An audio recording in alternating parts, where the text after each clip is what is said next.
Buod ng uhaw ang tigang na lupa na isinulat ni Liwayway Arceo.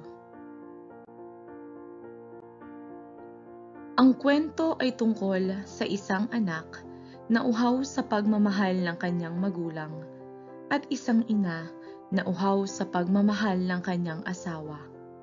Inihahambing ito sa pagkauhaw ng tigang na lupa sa tubig at hamog.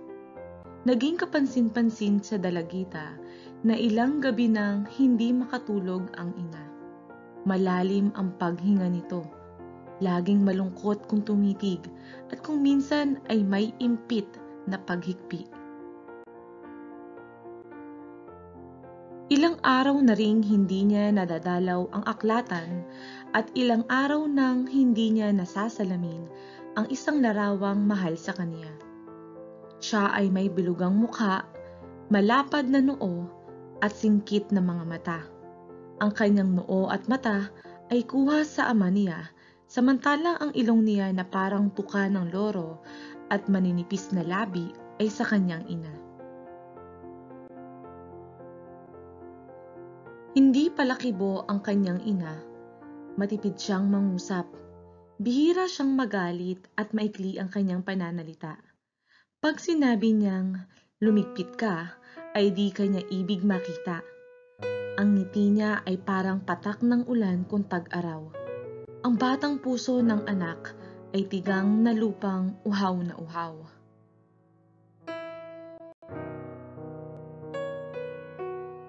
Ni minsan ay di niya nakita na nagkagalit ang kanyang ama't ina. Marahil ay sapagkat kapwa sila laging nagbibigayan sa isa't isa.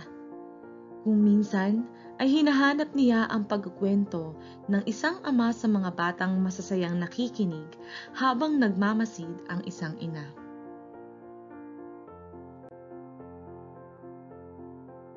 Sa halip ay lagi niyang minamalas ang ama na nagsasalita sa kanyang pagmamakinilya, sa kanyang pagbabasa. Minamasdan niya ang pagkamot ng noo nito, ang pagbuga ng sigarilyo at kung paano mag-isip at magpatuloy sa pagsulat.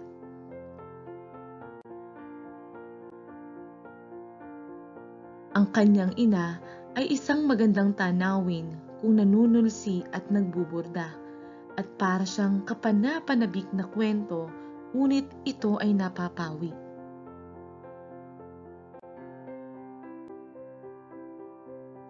Nababagot ang anak sa kanyang pag-iisa. Nananabik siya sa isang sanggol na kapatid o isang mapaghihingahan ng sama ng loob. Kung hindi man nagkakagalit ang kanyang ama't ina, ay hinahanap din niya ang magiliw na paglalambingan o pagbibiruan.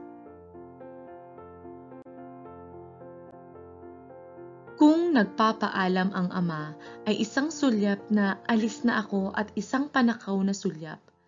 Mabibilang sa daliri ang pamamasyal ng mag-anak. Malimit ay ang ina ang kasama.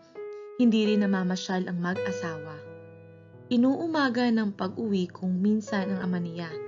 Ngunit hindi kapansin-pansin ang kakaibang kilos ng ina at wala kang maririnig na pagsisisi sa ina.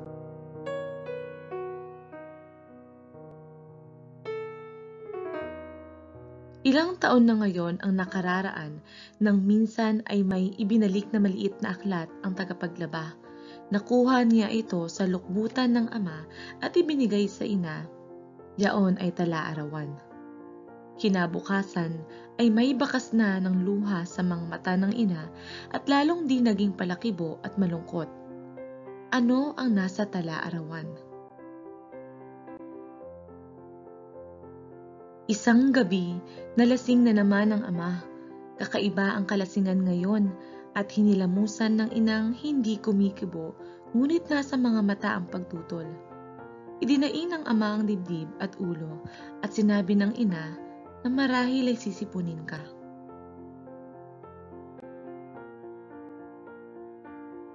Isang panyong basa ng malamig na tubig ang itinali ng anak sa ulo ng ama at binuhusan ng mainit na tubig na pinaglagaan ng dahon ng alagaw. Nakangiting sinabi ng ama na manggagamot pala ang aking dalaga. Naratay ang ama ng ilang araw. Hindi humiwalay ang ina. Ayaw ipagtapat sa anak ang tunay na karamdaman ng ama.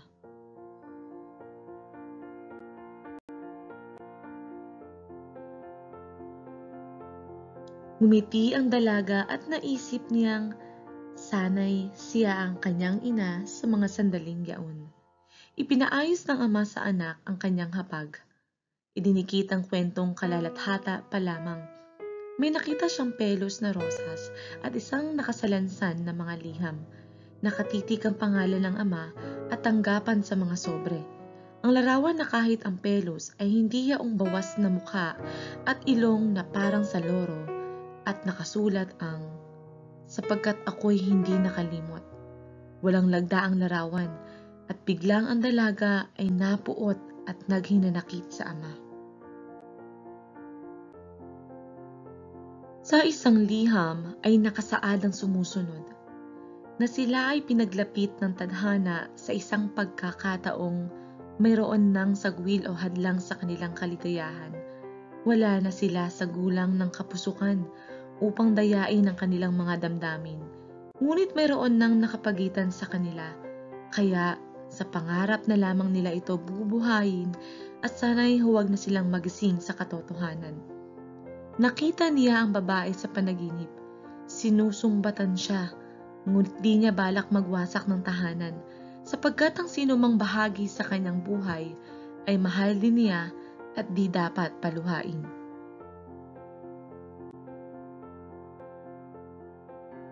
Ang pag-ibig nila ay isang dula, na sila ang pangunahing tauhan. Sila ang nagsimula at sila ang wawasak. Humihiling lamang siyang tuluyang pawiin ang kalungkutang halos ay papatay sa kaniya. Nadama na lamang ng anak ang kamay ng ina. Di niya na malayang pumasok ito sa aklatan at nakita niya ang larawan sa kahitang pelos na rosas. Natunghayan din niya ang liham. Dumating at umalis ang ina na walang nasambit ni isang kataga.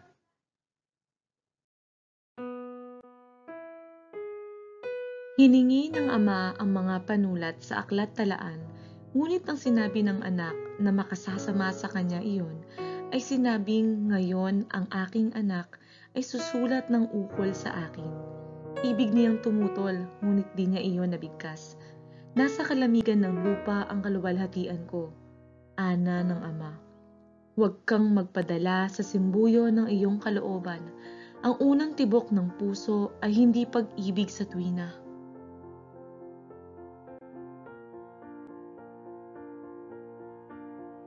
Halos kasing gulang siya ng anak nang pakasalan niya ang ina ng dalaga. 18 taong gulang at ayon sa kanya, kung minsan ay ikaw na rin ang nagbibigay ng kalungkutan o pahirap sa iyong sarili at dalahin habang buhay. Malimit nang mawalan ng diwa ang ama, samantalang ang ina ay patuloy sa di pagkibo, di pagkain, di pag-idlip at patuloy na pagluha kung walang nakakakita.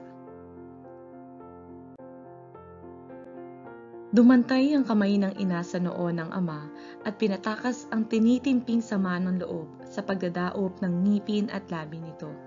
Nagsalita ang ama, "Magaling na ako, mahal ko. Maaari na tayong tumungo. Ang moog na kinabibilangan ko'y aking wawasakin sa anumang paraan." Naluha ang ina at pumatak sa bisig ng ama. Iminulat ng ama ang mabigat na talukap ng mga mata at nagkatitigan sila ng ina.